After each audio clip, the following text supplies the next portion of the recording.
Welcome back, guys. Today we'll see about static block, static variables in Java, and static method and non-static methods, nested static class in Java. So if you see an example, static block. What is a static block?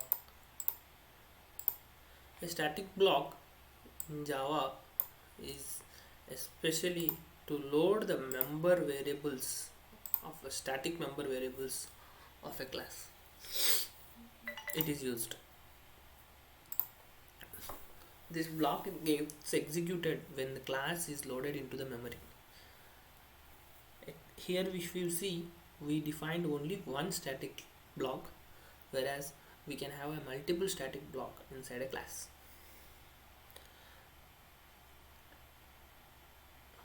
Coming to the next section,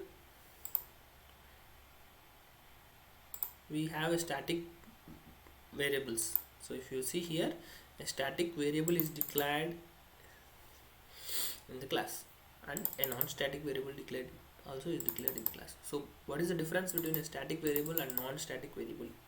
We are going to see in this tutorial. So if you observe here in this program, a static variable can be accessed directly without any object. Without any object creation, we can access a static member variable. So whereas a non-static member variable, for sure you need to access via a object reference. So that is the first difference we will see. So coming to we can have a non-static methods and static methods. So what is the difference between a static method and non-static method? Also we are going to see here now. So as we earlier see the difference between the static member variable and non-static member variable, so we don't need to create an object for a static variable. The same way we can access the functions or the methods of a class without using a object reference if it is a static method. If it is a non-static method, again we will go for a object creation, and then we will access the non-static methods of a class. Here we need to observe our non-static method of a class. He is calling a static method of a class. A static method of a class. So we need to observe one more point here clearly is a non-static method, a non-static context can call a static method. The vice versa is not possible. Vice versa is not at all possible. What is the reason? So let us try to do a vice versa here, and what Java will say to us, we'll see. So what happens if a non-static method is called in static context? Now, what is a static context? A main is a static context, we all know.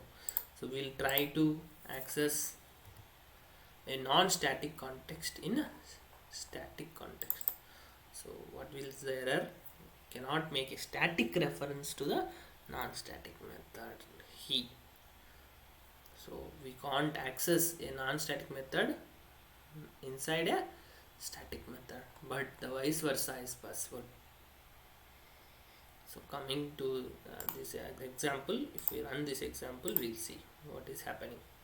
So now if you see, as we discussed earlier, initially before starting the demo, we saw a static block which will help us to initialize the static member variables, and it will load into the memory first before any of the methods or member functions inside the class. So hence this output is there.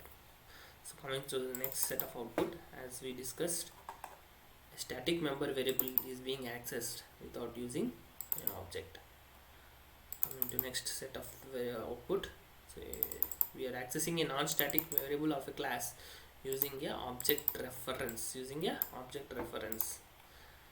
Next, coming to this output is you are in static context. So now I am calling a non-static method. So we are calling a non-static method using an object.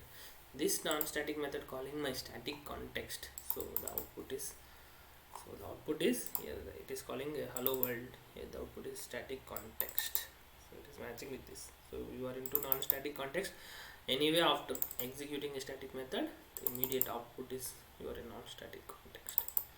Again, we are calling a static context method, static method actually, static context, static method. We are accessing inside the static block, so hence we don't need any object reference. We have left it up. So direct call to my static classes can be done. So this is one of the efficient memory management property of Java through static context. We can have static classes also, but a class, to be a static class, it should be an inner class. So if you observe here, we can have only a inner class as a static class, not a outer class. So if you observe here, we have declared a class. Inside this we have a static class and its method. Now we want to access this class. How we will access this? The outside. So if we want to create an instance of nested class, we don't need the outer class instance, but we need the nested class instance to be created. So nested class instance will be created, and then that particular method inside the nested static class can be accessed. Thank you guys. Thank you for your patience of listening the class. If you like this video, please subscribe to my channel Programming Pro. Please like it, share it among your groups. Thank you. Have a nice day.